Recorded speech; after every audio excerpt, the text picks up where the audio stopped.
So I started recording a little after I started cutting into this pod here.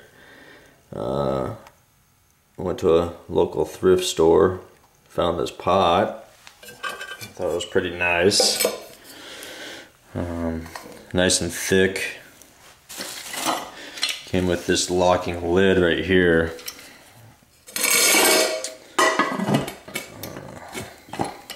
It's like a steamer.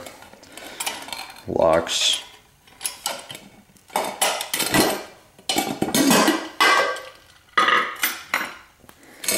So right now I'm cutting into this. I got a 1-inch diameter hole that I'm going to be doing. I kind of got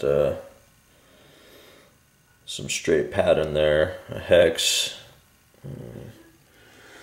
After I get that little coin cut out, I'm going to kind of grind that down. And all I'm using is a Dremel tool with cutting wheels. I've gone through one.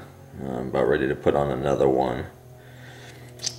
So once I get this coin out, I'm going to grind this down, make it fairly round, and that way I can just tap in this this pipe here to try to get my billow just a little bit of a ways from it so it doesn't melt my billow, the rubber in the billow. So that's where I'm at.